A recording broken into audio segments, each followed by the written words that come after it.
우리가 옷 같은 것도 유행이 있잖아요. 유행이 있는데 피부 관리도 유행이 좀 있는 것 같아요. 어떤 게 요즘 유행인지, 어떤 거에 관심이 많은지 이런 것들을 또 알아야 되지 않겠습니까? 우리 리더분들이요. 그래서 요즘 어떤 게 이제 관심이 많냐면 우리가 화장품을 샀을 때 뭔가 어떤 성분이 중요한지 이거 너무나 중요합니다. 성분 같은 거 좀 따져서 해야겠죠. 그래서 유행되는 성분이 있긴 한데 저는 사실 꼭 유행이 중요하다라고 생각은 하지 않지만 이제 트렌드. 근데 요 그다음 거 자기 관리하고 천천히 나이 들기는 정말 중요한 것 같아요. 그러니까 뭐냐면 홈케어. 아무리 병원에서 열심히 관리를 받고 뭐 내가 스킨케어실에서 한다 하더라도 집에서 제대로 하지 못하면 말짱 꽝이에요. 그래서 홈케어에 대한 거를 내가 알고 또 누군가에게 설명할 수 있는 거가 너무 중요한 것 같고요. 그리고 이제 세 번째, 제가 진짜 제일 중요하게 생각을 하는데 우리가 나이가 들잖아요. 근데 안 늙을 수는 없습니다.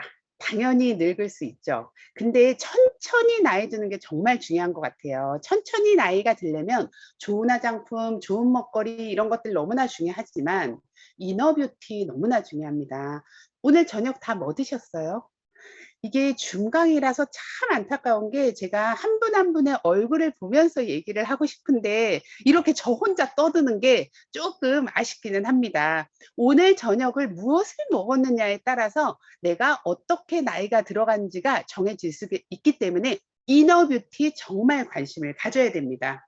그게 이제 결국은 네 번째 동그라미인데요. 이게 결국은 생기 있는 피부를 만들어 줄 수 있는 거고 스킨케어가 정말 중요한 거다라는 거를 알려주는 거죠. 그래서 여기 이 페이지에서 가장 중요한 거 뭐다?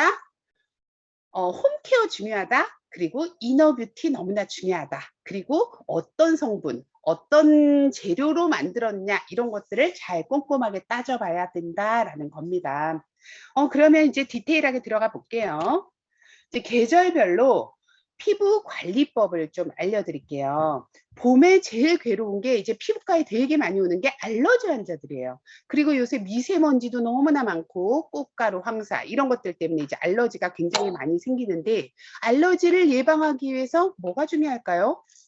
이제 좀 이따 계속 나오겠지만 피부의 보습 장벽을 잘 만들어주는 게 진짜 중요합니다. 그래서 나는 얼굴이 쉽게 빨개져요, 뭐 가려움증이 많이 생겨요 하시는 분들한테 우리 리더님은 뭐를 권유를 해드려야 되냐면 피부 장벽을 튼튼하게 쌓아주는 게 진짜 중요하다라고 얘기를 해주셔야 됩니다. 그래야지 외부에서 들어오는 나쁜 애들을 철벽 방어를 할 수 있겠죠. 그거의 역할은 결국은 뭐다? 중요한 화장품 성분을 알고 장벽을 잘 쌓아줘야 된다. 그거는 또 뒤에 나옵니다. 또 기대해 주세요. 그 다음에 이제 여름철이 됐어요. 지금 너무 덥죠. 너무너무 더운데 이 여름철에 주의해야 될 관리들, 뭘 생각해야 되는지 이런 것들을 좀 얘기를 해드릴게요. 일단 자외선이 너무 세요. 이 자외선이 피부에 미치는 영향을 알아야 되는데 크게 제가 네 가지로 나누어 보았습니다. 먼저 햇빛 알러지 있는 사람들 굉장히 많아요. 햇빛 알러지 혹시 여기 계시는 분들이 있을까요? 햇빛 알러지 굉장히 괴롭습니다. 햇빛에 나갔다 오면 이런 팔 같은데 다 우들두들 나고 가렵고 빨갛게 되고 잠을 못 잘 정도가 되기도 하고요. 얼굴도 트러블이 계속 생겨요. 이게 결국은 햇빛 알러지예요. 미세먼지 알러지, 꽃가루 알러지, 햇빛 알러지 다 똑같이 알러지거든요. 피부 장벽을 튼튼하게 쌓아야 된다. 그리고 알러지가 계속 반복이 되면 피부는 늙어버립니다. 그래서 자외선 관리 잘해야겠죠?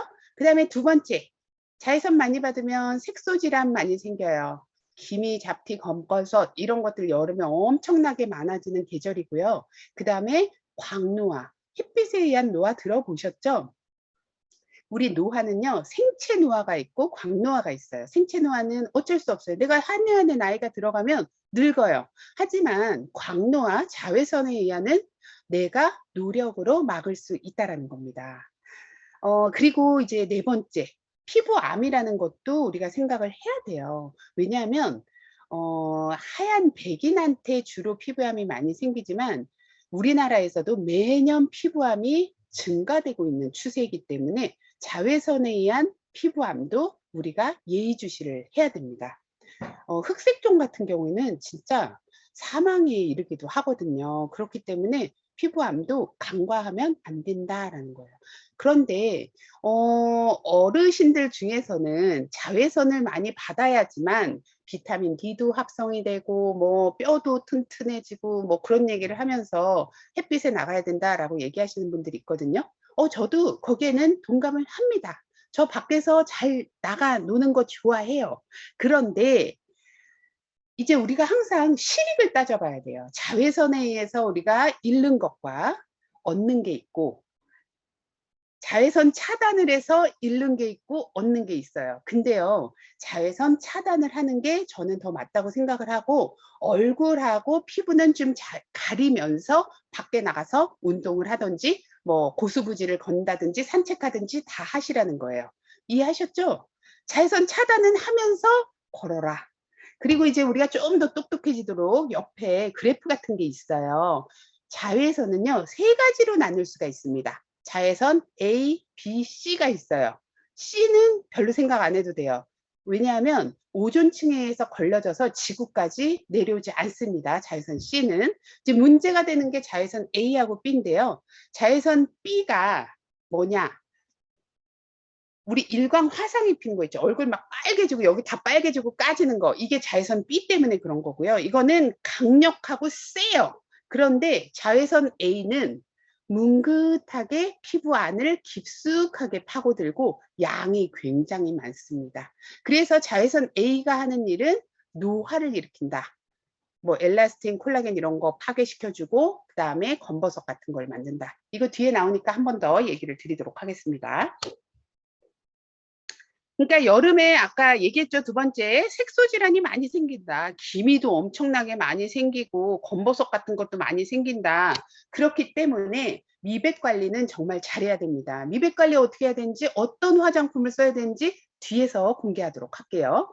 그리고 또 중요한 거, 자외선 차단 너무 잘해야겠죠. 제가 아까 얘기했죠. 비타민 D 합성돼요. 자외선 차단제 열심히 바르고 긴팔 옷 입고 가도 비타민 D 합성되니까 피부암이나 기미검버섯, 광노화를 막기 위해서 자외선 차단 잘하는 게 좋습니다.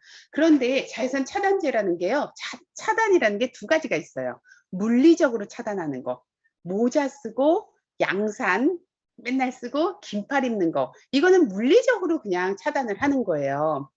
그 다음에는 이제 화학적 차단이 바로 선크림입니다.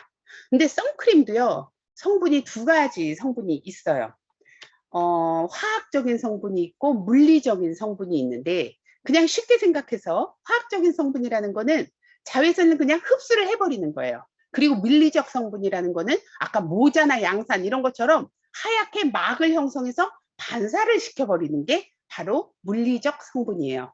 이해하셨죠? 그래서 자외선 차단제를 발랐을 때 허옇게 뜨는 거 있죠? 그게 바로 물리적 성분이다 생각을 하시면 됩니다. 그래서 물리적 차단, 우리가 여름에는 저 모자 맨날 쓰고 다니거든요. 모자, 양산, 긴팔 해주시는 게 좋아요. 선크림도 잘 발라주시는 게 좋고, 저 옆에 모자가 있어요. 여기가 제 식탁인데요. 저는 아침에 이러고 나가요. 너무 웃기죠? 근데 이게 내 피부를 정말 보호해 줄 수 있다는 거, 모자 쓰는 거를 즐겨 하시기 바랍니다. 그 다음에 이제 자외선 차단제를 또 사야 되잖아요. 어떻게 사야 되는지 고민하시는 분들 굉장히 많은데요. 일단 내 피부에 맞는 거를 쓰시는 게 좋습니다. 건성이면요, 좀 촉촉한 거를 쓰시는 게 좋고, 지성이면 좀 가벼운 거, 그다음 복합성 알러지 이런 데 따라서 이제 쓰는데, 이 피부에 맞게 질감을 선택을 하는 게 좋아요. 건성 같은 경우에는 촉촉한 거, 아까 얘기했죠? 지성은 얇은 거, 복합성도 약간 얇은 재질을 쓰시는 게 좋고요. 알러지 같은 경우에는 하얗게 백탁 현상 생기는 게 안전합니다.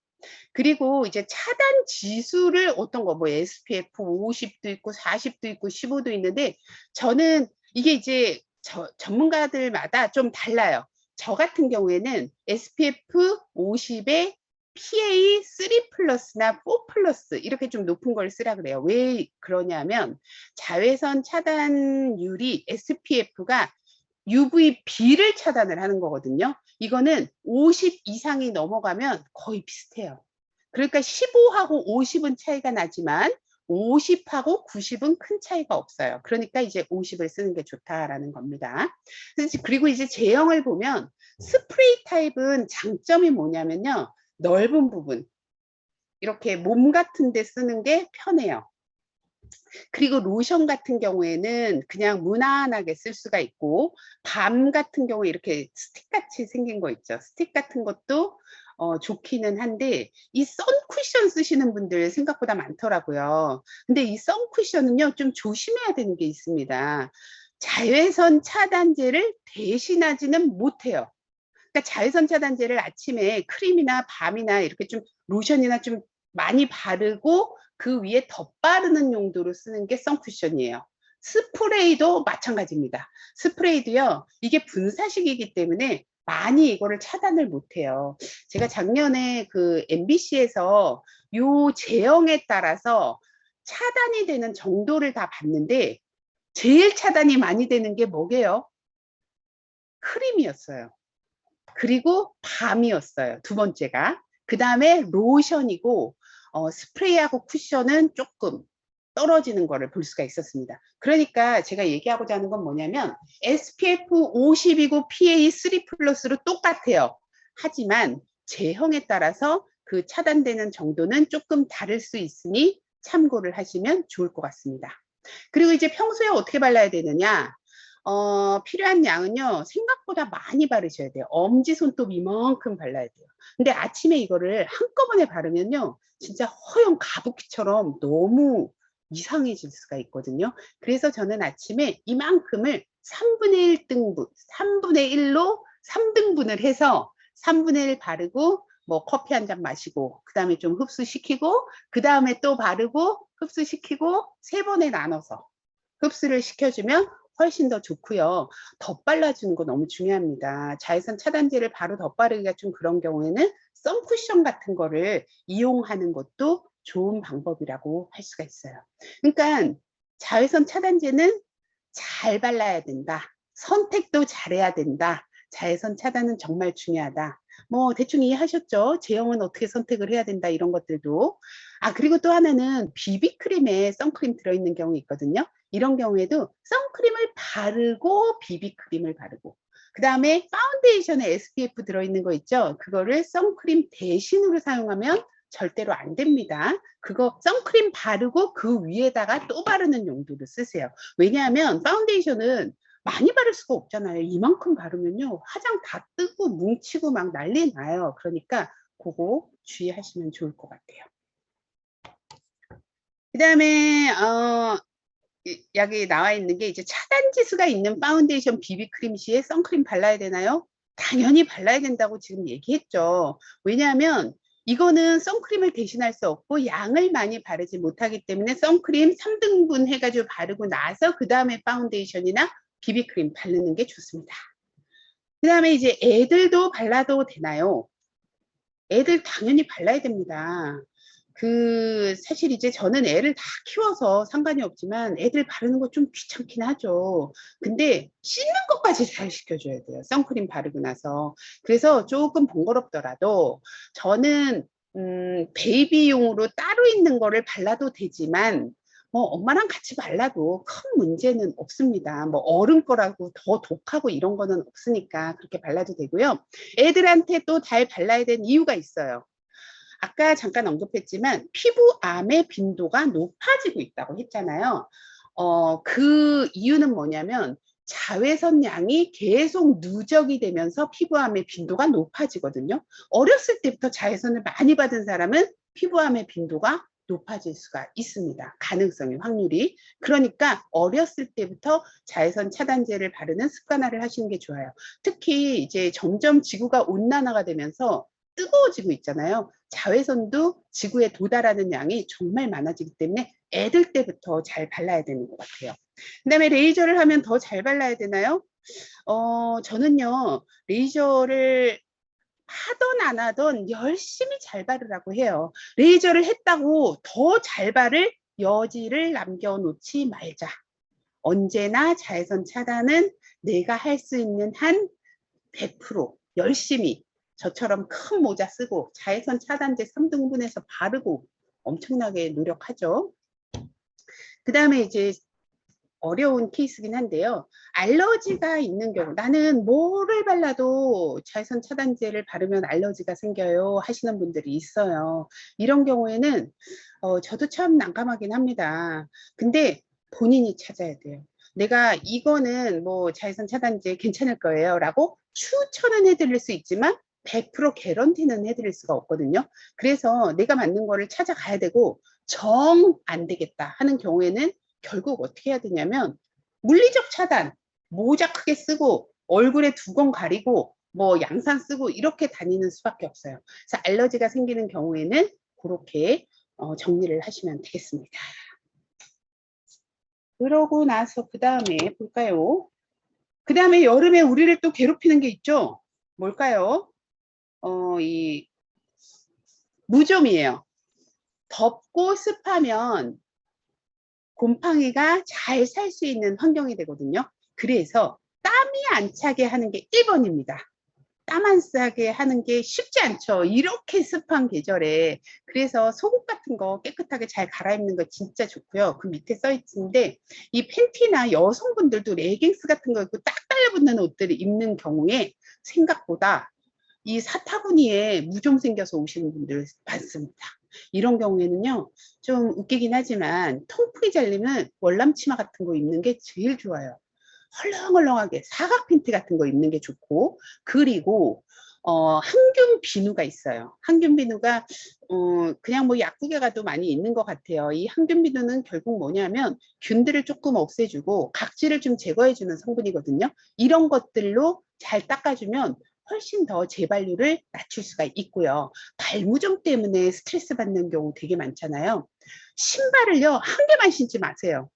좀 뭐 여러 벌을 조금 저렴하더라도 여러 개를 사서 갈아 신고 이거를 잘 말리고, 요즘 보면 제습제 같은 거, 신발 제습제 이렇게 넣는 거 있더라고요. 저희 집에도 이제 무좀 때문에 고생하시는 분들이 있기 때문에 그런 것들을 넣으면 훨씬 더 낫기는 하더라고요.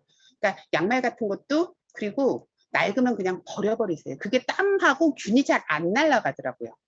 그리고 그럼에도 불구하고 안 된다 그러면 이제 병원에 오겠죠.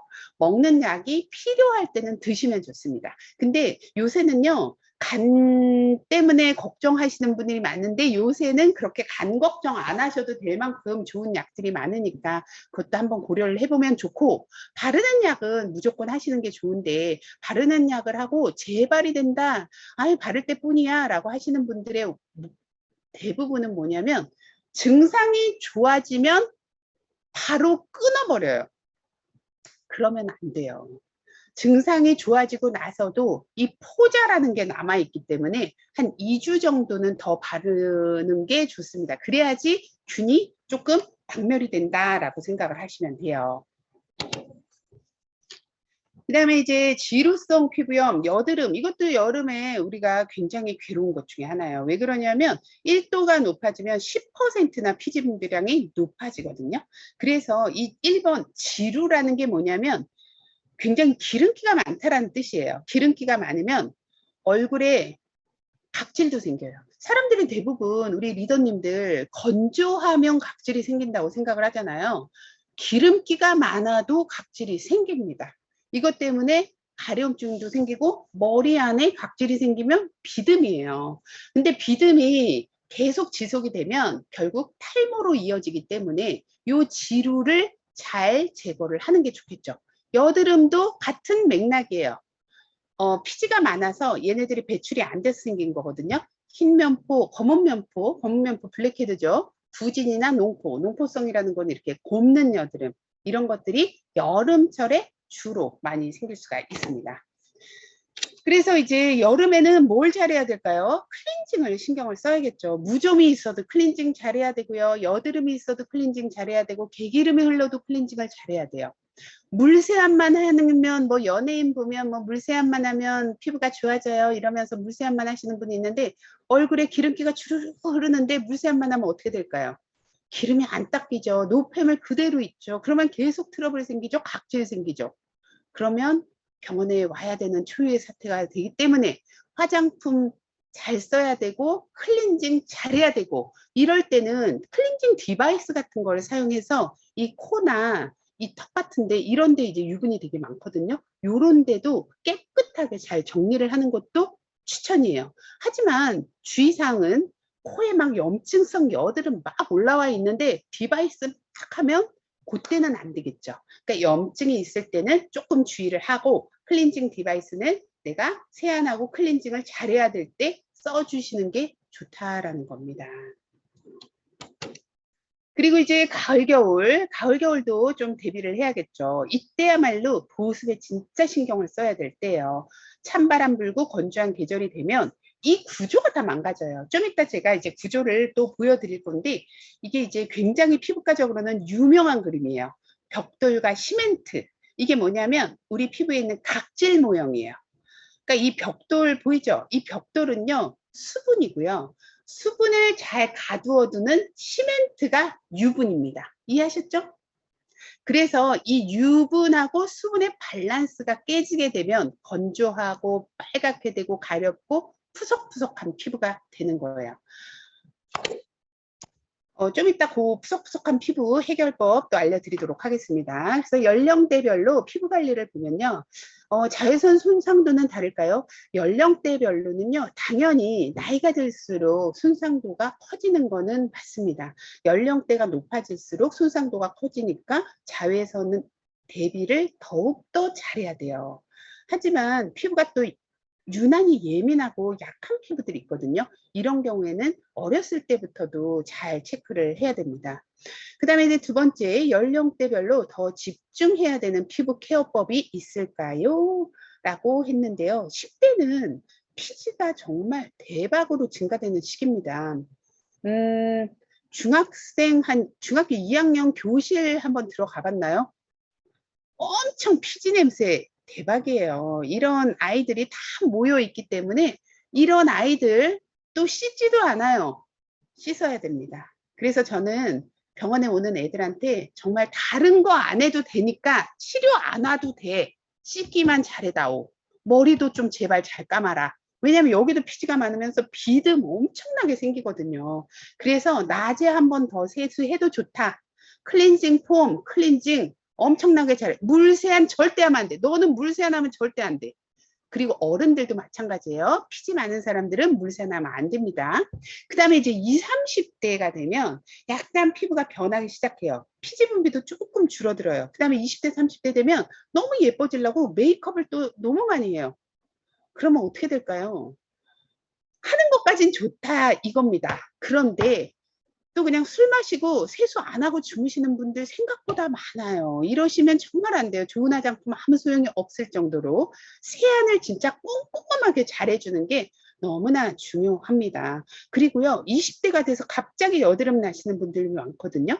메이크업을 갑자기 하고 세안을 안 하면서 대박으로 여드름 피부로 바뀌는 경우도 있기 때문에 조심하셔야 되고, 남자들 같은 경우에는 또 피지 많은 경우가 많고 모공이 많이 커질 수가 있으니까 주의하시는 게 좋습니다. 그리고요, 이제 30대가 넘어가면 이제 좀 슬퍼지기 시작해요. 자꾸 주름이 또 생기고 건조한 거를 몰랐는데 피지 대마왕이었는데 엄청 건조해진단 말이에요. 그러니까 이때부터는 관리를 잘해야 돼요. 어떻게 관리를 해야 되냐? 탄력 관리 잘하려면 보습 잘해야 돼요. 보습의 1번 주자는 히알루론산이라는 거예요. 좀 이따도 또 설명을 하겠지만 히알루론산은 함습제, 수분을 쫙 끌어당기는 거기 때문에 히알루론산, 비타민 C는 미백의 정말 대표 주자. 그 다음에 콜라겐이나 글루타치온 같은 것도 복용을 해야 되는 시기인 거죠. 수분 섭취하고 단백질이 많이 된 음식도 많이 섭취하는 게 좋습니다. 눈으로 햇빛만 봐도 피부가 늙는다는 말이 있는데 정말 그럴까요? 햇빛 제가 얘기했잖아요. 보기만 해도 늙는다라는 마음가짐으로 자외선 차단제를 잘해라. 저는 그래서요, 이 앞에도 저희 집에 햇빛 차단기 해놨습니다. 저희 집이 여기 서양이라서 집에 있어도 자외선이 엄청 많이 들어와요. 요새는 해가 길어서 8시까지, 아까 시작할 때까지 해가 들더라고요. 그 다음에 이제 화장품 선택의 원칙이 있습니다. 1번, 아까 얘기했죠. 성분에 주목을 해라. 성분을 중요하게 생각하는 이유는 뭐냐면, 좋은 성분의 화장품을 선호하는 거는 아주 중요하긴 한데, 내 피부에 맞아야 돼요. 무조건 남이 좋다고 좋은 거는 절대로 아니다. 하지만 그 성분, 좋은 성분들 뭐 알고 계시죠? 뭐 너무 많아서 여기서 나열을 할 수는 없는데, 그리고 또 하나는 성분이 너무 많은 화장품보다는 조금 간소화된 화장품이 이제 피부과 전문의 입장으로서는 알러지의 빈도가 좀 더 적기 때문에 그것도 참고하시면 좋을 것 같습니다. 그리고 화장품을 너무 자주 바꾸는 사람들이 있어요. 이게 이제 지금 여기 젊으신 리더님들 많으신데 젊은 분들이 많이 그런 것 같아요. 근데 제가 그때 예전에 방송 같이 했던 분 중에 20대인데 화장품 유튜버였어요. 그러다 보니까 이제 협찬도 많고 하다 보니까 이것저것 엄청 많이 쓰고 나중에 진짜 알러지 피부가 심하게 된 거예요. 그거는 무엇을 의미하느냐? 내 피부에 너무 많은 것을 접촉을 하게 되면 뭔가 한 가지 안 맞는 게 생길 수가 있겠죠? 그러면 그게 알러지가 생기면서 알러지 체질로 바뀔 수가 있으니까 주의하시는 게 좋아요.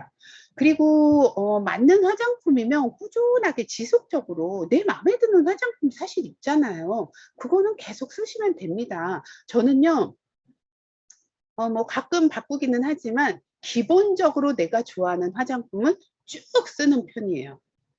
근데 그런 것들이 또 단종도 잘 안 되더라고요. 그래서 저는 20년, 30년 쓴 화장품도 있습니다.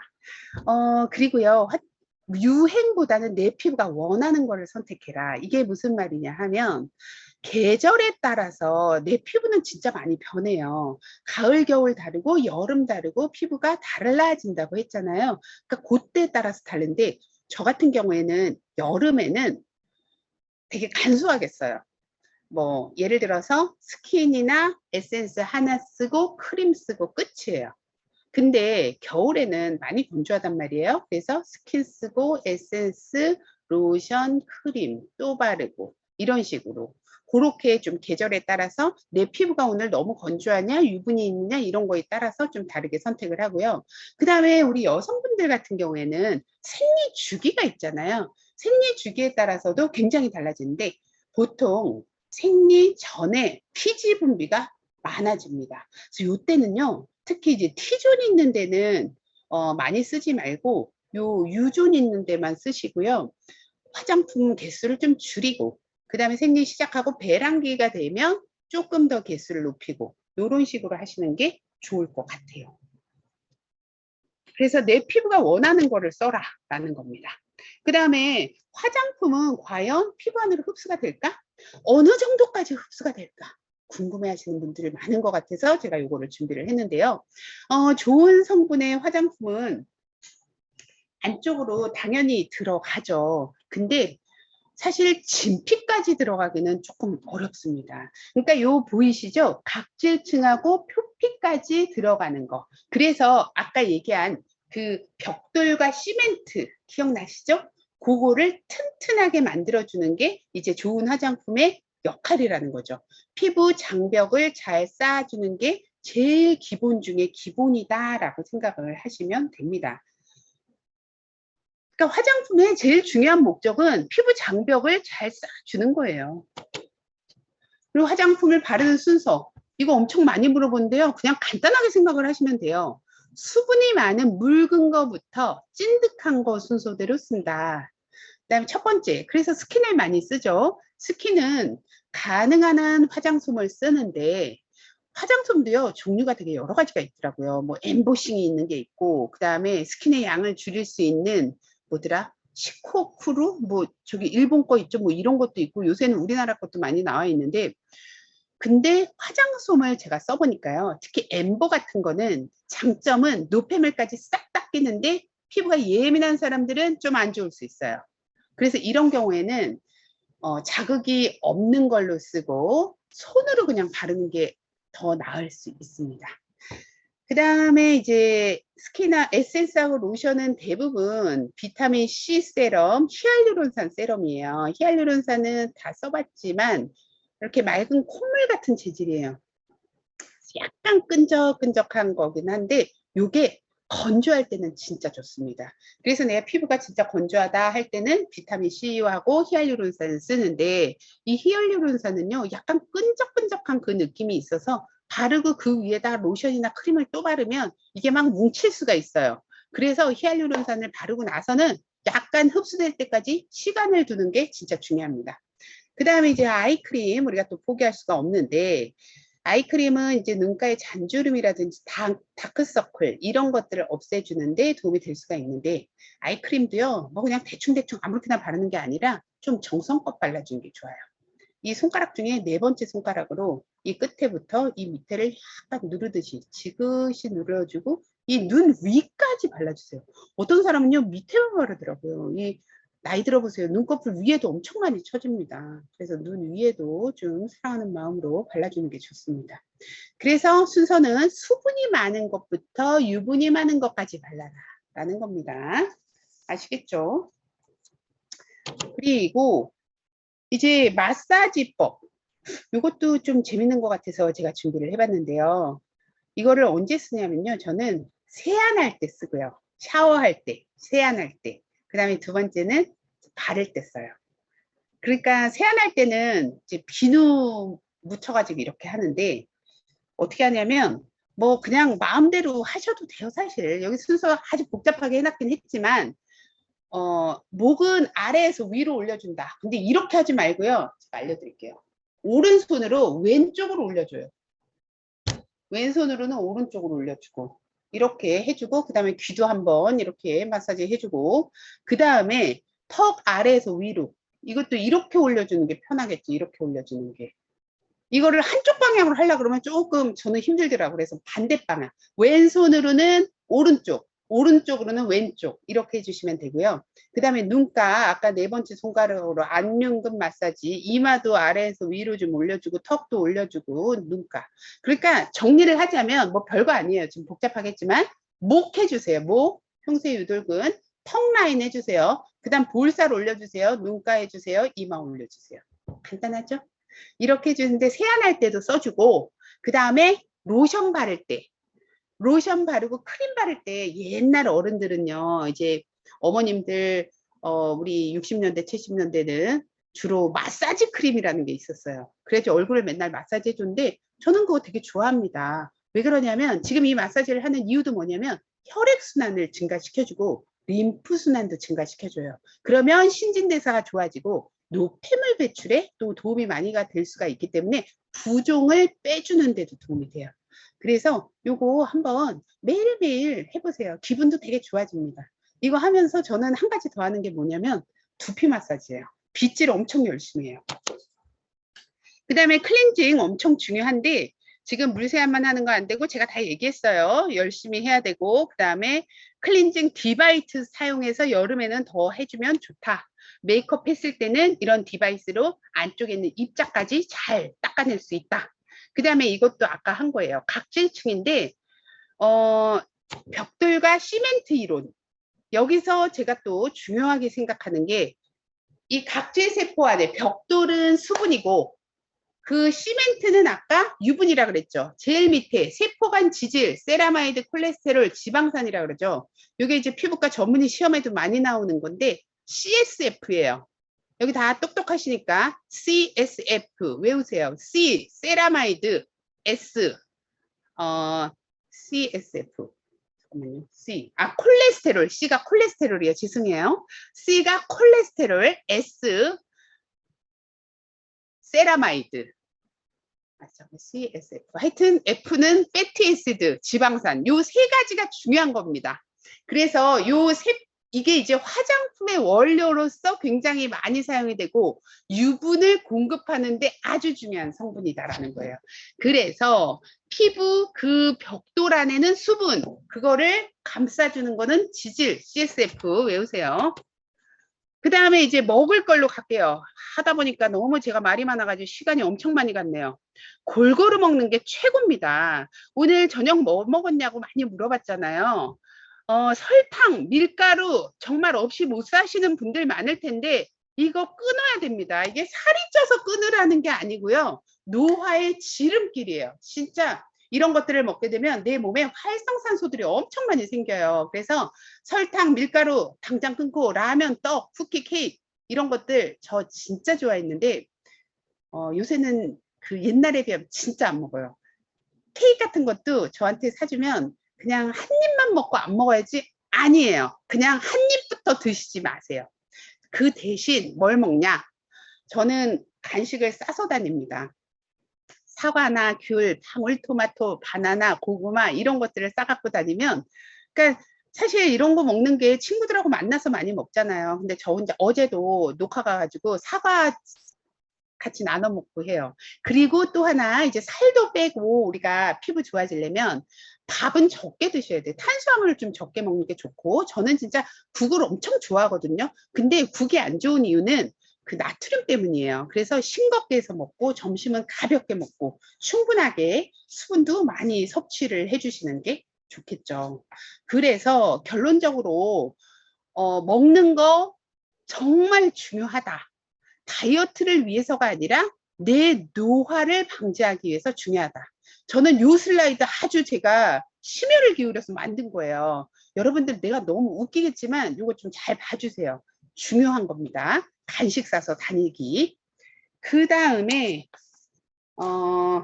이제 피부에 좋은 음식 얘기했죠. 피부에 좋은 영양소 얘기해야 되는데 저도 콜라겐을 열심히 먹고 있고 글루타치온은 이제 먹은 지 오래되진 않았지만 좀 먹어야 되지 않을까라고 생각을 하고 있습니다. 이 콜라겐은 왜 먹냐면요. 사실 피부도 피부지만 제가 관절이 안 좋거든요. 그래서 일단 좋은지 나쁜지 모르겠는데 하여튼 관절이 좋은지 모르겠는데 먹고 있어요. 근데 우리 환자들 이제 콜라겐 먹고 제 주변에도 보면 콜라겐을 먹었을 때 제일 좋은 점이 사실 뭐냐면 건조함은 많이 개선이 됩니다. 그거는 이제 많은 사람들이 얘기를 하는 거고, 잔주름 같은 것도 좀 개선이 되는 것 같다. 이게 뭐 느낌인지 아닌지 모르겠지만 좀 좋다라고 하는데, 중요한 거는 내가 나이가 들수록 내 몸속에 콜라겐이 없는 거 저기 쭉 보이죠. 점점 줄어들어요. 중요한 거는 내가 갱년기가 되고 나면 더 줄어듭니다. 그렇기 때문에 콜라겐도 먹어주는 게 좋고요. 그 다음에 오른쪽 도표 보면요.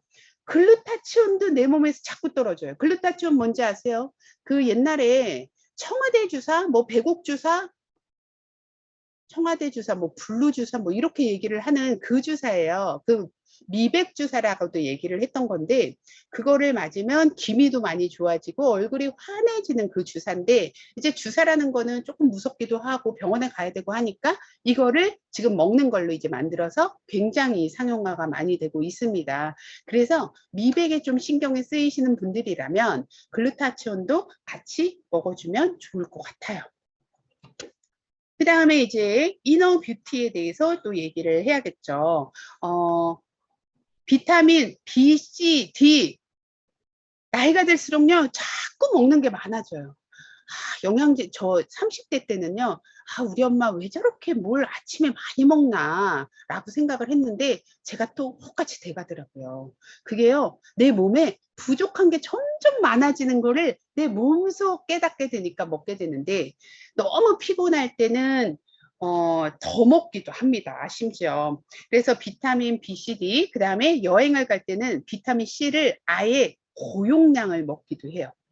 그 다음에 비타민C 고용량을 뭐 매일 먹어도 된다라는 의사 선생님도 있는데 저는 그냥 여행 갈 때 피곤할 때만 먹습니다. 감기 기운이 있을 때도 먹으면 면역력이 좀 올라가면서 감기 기운이 좀 줄어드는 걸 느낄 수가 있고요. 그 다음에 콜라겐 선택 기준 중요하죠. 저분자를 먹어야 되는 거 당연하겠죠. 난 콜라겐 돈 아까워서 안 먹어. 그리고 족발 같은 거 먹으면 살만 찝니다. 그거는 콜라겐이 아니라 그냥 지방 덩어리라고 생각을 하시면 되고요. 그리고 뭐 비오틴 같은 거 뭐 섞인 거 이런 거 여러 가지 이제 성분 같은 거 섞인 거 있는데 이런 것들은 내 상황에 맞춰서 선택해서 먹으면 될 것 같아요. 그 다음에 이제 글루타치온은 간 기능 개선에도 많이 좋다라고 알려져 있어요. 그래서 항산화 효과, 내 몸에 있는 나쁜 활성산소를 제거하는 성분, 그 다음에 면역력도 개선을 시켜주고, 그 다음에 미백, 아까 얘기했죠. 기미 있는 사람들이 이제 많이 맞았던 주사라고, 그런 것들이 이제 먹으면 좋을 것 같습니다. 종합 비타민 이런 것들도 같이 먹으면 훨씬 더 도움이 되겠죠. 그 다음에 비타민 C는요.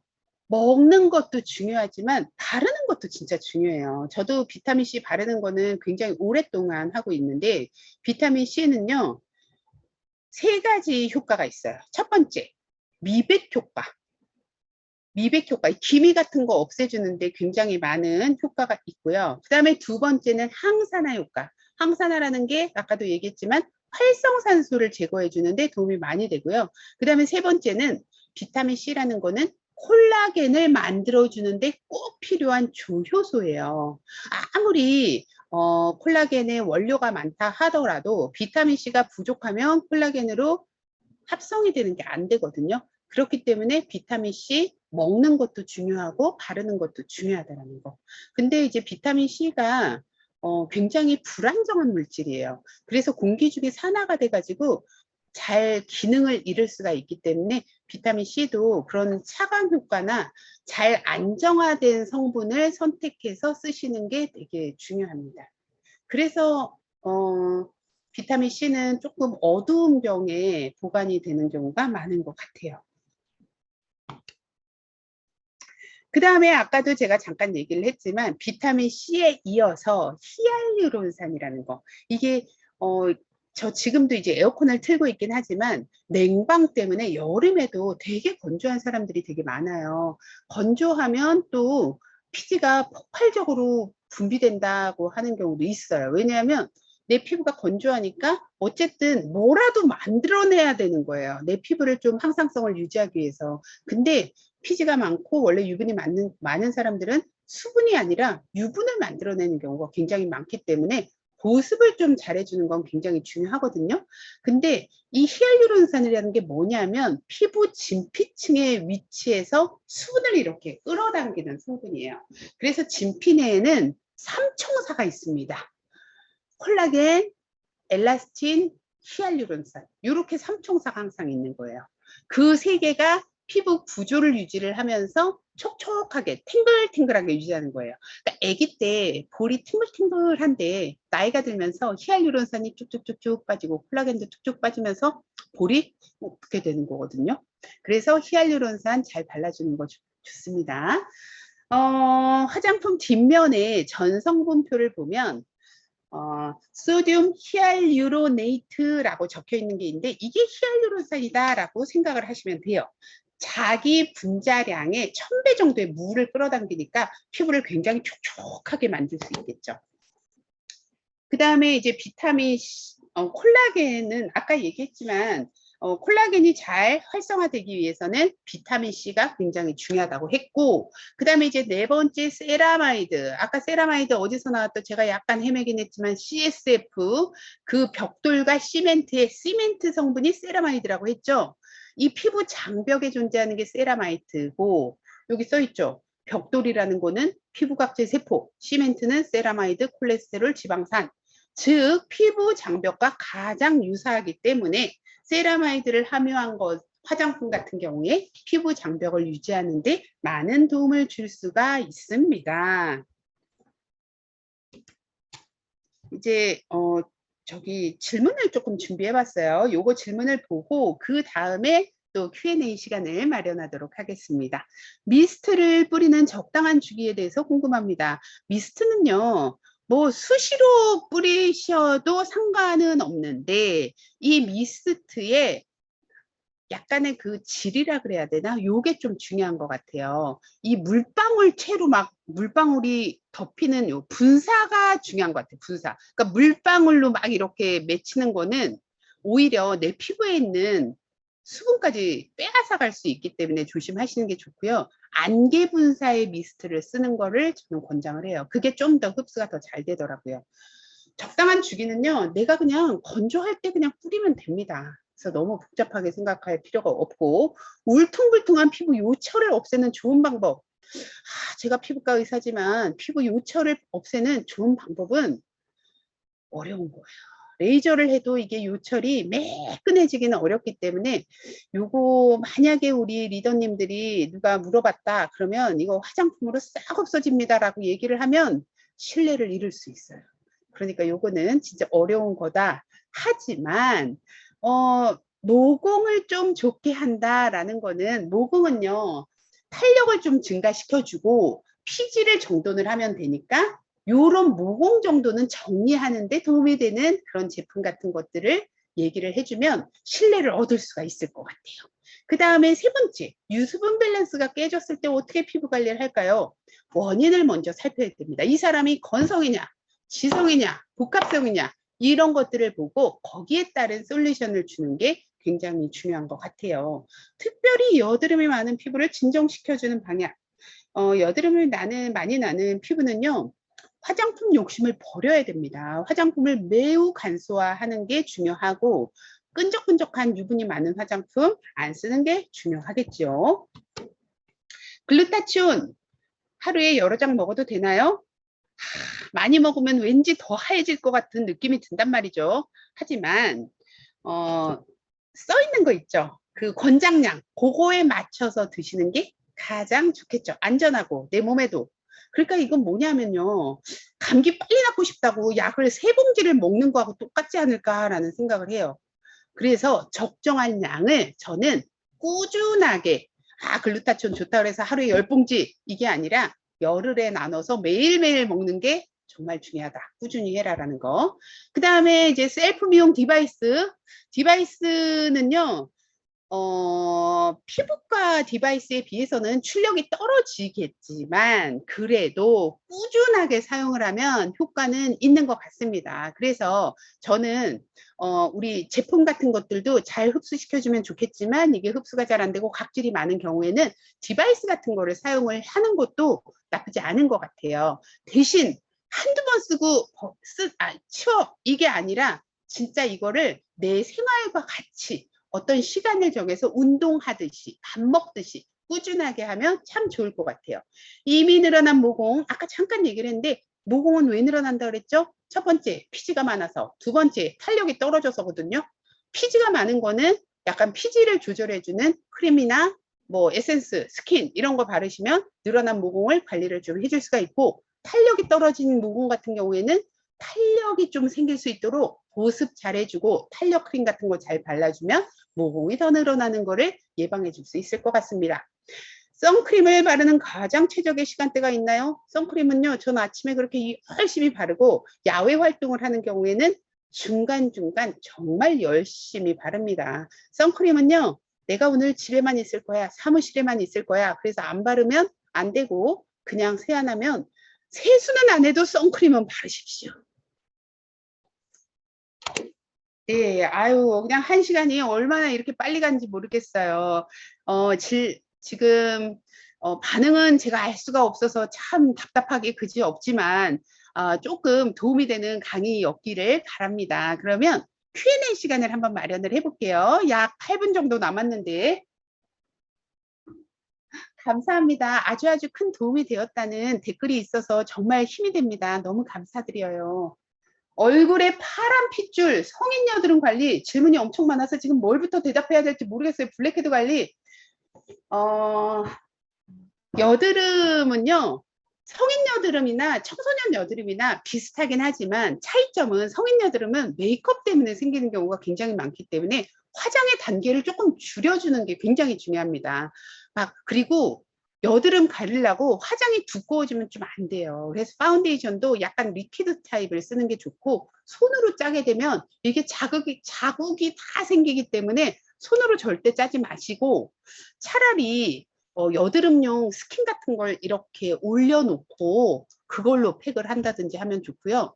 또 여드름 환자들은 너무 열심히 피부 관리한다고 매일 짜고 팩하고 이런 것보다는 약간은 좀 애를 쉬게 해주는 게 저는 되게 중요한 것 같아요. 비립종이 생기는 이유, 비립종은요, 원발성하고 속발성이 있습니다. 이게 내일 아침마당에 나와요. 이 비립종은. 그거는 내일 그냥 아침마당에서 들으세요. 비립종 얘기하고. 항관종은 치료가 진짜 어렵기는 해요. 근데 항관종은요. 시술을 하고도 재발이 굉장히 잘 되거든요. 그래서 보통 깎아내고 나서 그 항관을 없애주는 고주파 니들 치료가 있습니다. 관심 있으시면 그런 것들 같이 하면 좋을 것 같아요. 사춘기 아이 좁쌀 여드름에 히알루론산 앰플. 건조하다면 히알루론산 앰플을 하고요. 차라리 사춘기 아이 같은 경우에는 여드름 크림 딱 한 가지만 바르라고 하세요. 그 크림 한 가지, 그 다음에 스킨은 손으로 그냥 손으로 바르지 말고 여드름은 그 뭐지? 스킨을 화장솜으로 닦아내는 거.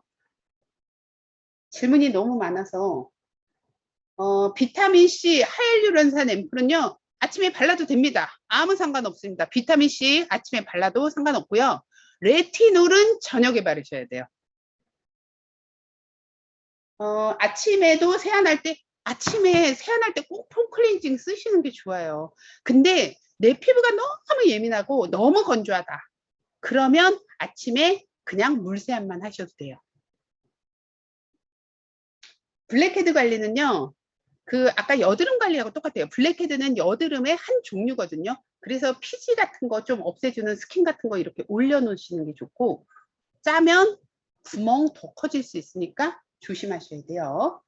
얼굴에 파란 핏줄, 저도 있어요. 파란 핏줄 잘 안 없어지고요. 이제 혈관 레이저를 하면 되는데 너무 보기 싫으면 하시고요. 뭐 그렇게 권하는 거는 아닙니다.